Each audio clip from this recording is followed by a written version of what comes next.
Hello, everybody, and welcome to Reviews That Don't Matter with Jessica Hitt. My name is Jessica Hitt, and on today's episode, if you read the title, which of course you did because you clicked on this video, we are talking Suicide Squad 1 year later. Now, originally when this movie was going to come out, I saw it, of course, and I was going to make a video, and then I just never did, so that happened. First time I saw it, not too happy with the movie, so I rewatched it. Maybe I would forgive some of the mistakes making, and no, I still don't really like this movie. One thing I will say, as I say with all of the DCEU movies, is how much I love the characters, how much I think that they really put in the best actors and pick the best actors for him. And I think that Margot Robbie as Harley Quinn, you have Will Smith as Deadshot, you have Jai Courtney as Captain Boomerang, who I never thought would be in any list of good ensemble. Ray Diaz is in it. I mean, you have Joel Kinnaman, I believe, from The Killing, who I love. There are a couple weak choices in this one. I am very interested to know why they cast Cara Delevingne in this. And if you've seen my Valerian review, you know that I was actually pretty high on her performance in that movie, especially considering I was convinced that she actually could not act because she was terrible in Paper Towns, and she was, oh my god, so bad in Suicide Squad. It was a combination of script and her just not being able to act in that movie, and also that she has the worst American accent I have ever heard in my life. Also, I personally was not a big fan of Viola Davis as Amanda Waller. And I know that's sacrilege to say because I think Viola Davis is a national treasure. I think she's fantastic. But I really disliked the way they wrote her character because I think she was fine. I think it was the writing that screwed that one up. But as a whole, the Suicide Squad part of it was very good casting. I mean, I don't think you could get a better person to play Harley Quinn than Margot Robbie. I think that Deadshot's Will Smith's Deadshot was scene stealing for sure. He was the heart of the movie. You have Ray Diaz, who played Diablo, who was a character that I did not know anything about, and he was my personal favorite. You had Jai Courtney with this psychotic sort of energetic Captain Boomerang that I loved. I mean, jeez. And there are a couple of people in the Suicide Squad that you don't really care about, like Killer Croc doesn't do much for you. Slipknot's barely alive long enough to say a word. Does he speak at all in this movie? Not sure. Katana is kind of just a waste of space, especially for such a cool character. And like her sword keeps the souls of the people she kills. Like, that's awesome. Like, come on, give her a little bit of a backstory.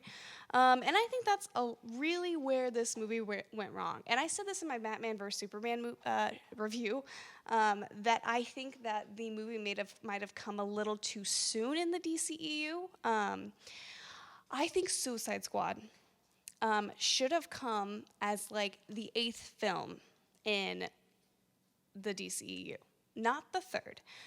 In my opinion, Suicide Squad only makes sense if the Justice League refuses to work with the governments of the world. So they force other super beings and people who are on the level of superheroes, to an extent, to do their bidding. And I don't think it's completely outrageous to think that they would, especially when you put an explosive in their head. I think that's very probable. I just don't like the placement of it. I think it's way too soon. Plus, you would have been able to build up all of these characters in these. Like, we could have seen a Deadshot in a Batman movie or something else, like a Green Arrow movie, if they ever do that. I don't think they ever will because of the show Arrow on the CW, who did Deadshot very well. You know, we could have gotten the Joker and Harley Quinn in the Batman. And the Joker, I'll talk about him later. But especially with Cara Delevingne's Enchantress, the whole movie's framed around the fact that you should care if she lives and you don't. Like, the whole ending where where they finally kill the Enchantress and they're like, oh, she's dead, and Rick Flag, Joel Kinnaman, starts walking away because that's his love, and she finally like comes out, and she's June Moon again. She's totally fine. Like the only thing, like everyone was worried about killing her, when all they really had to do was kill the Enchantress, and it did not do anything to the body that it was in. That was so stupid. Anyway, you don't care about her. Like you get like this little. The backstory part really bugged me in the movie as well. In my opinion, if you're going to do it as the third movie and have the Suicide Squad be a thing, why don't you have a good 15 to 20 minute epilogue that just follows June Moon, and being an archaeologist, develop her as an actual character to where you care when she's taken over by the Enchantress. You know, and then cut out some other stupid stuff that you don't need in the movie. But also this movie, like, Batman vs. Superman feels long. This movie just feels like, I know it's not short, but it feels short because it moves, literally, I feel like within the first 25 minutes of the movie, you're all of a sudden in the, like, final act where you're in the battle zone of what's going on. So that's weird to me. I don't know, like, also, they make Amanda Waller, like, a terrible human being. Like, she literally shoots FBI agents because they weren't cleared for that intelligence level. Like, are you kidding me? Like, I know the whole message behind that was to almost suggest that they're not the villains, that some other people are villainous as well, but that was over the line completely. And I do think that the squad itself developed some pretty good chemistry within each other. I mean, obviously, Margot Robbie and Will Smith have experience working with each other previously. I think that Ray Diaz fits in great. Jai Courtney, even Killer Croc's guy fits in really well. Katana kind of joins in. I think that camaraderie around these villains is really cool and really fun. Here's the thing. I don't like Suicide Squad as a movie. I love the characters, and I think it has so much potential. And visually, I liked it too. I liked some of the stuff that they did, like with the introductions. I thought that was fun. I just didn't necessarily like the entirety of it and how it just felt like it was brushing over a whole bunch of stuff. I'm still 100% going to be seeing Suicide Squad 2 opening weekend. Like, there's nothing that's going to deter me into not seeing that movie, like, especially because I want to see if they learn from their mistakes, which I think they will. They're finding a new director. They gave David Ayer 6 weeks to write the script because they wanted to put it into production, which is so stupid. Like, don't even get me started. And to be fair, I have not seen another movie that David Ayer has directed or wrote, so I can't say that he is a bad director or a bad writer, but I can say that he did not the best job with Suicide Squad, but he wasn't given much, so I can't exactly blame him for this. This one I put solely on Warner Brothers and DC, in my opinion. And also, they faked us real good because those trailers were so much fun. I mean, and now the topic that everybody was excited to see and all of that. What did I think of the Joker? Still haven't decided, quite honestly. I don't hate the portrayal of Jared Leto's Joker, but I don't necessarily love it.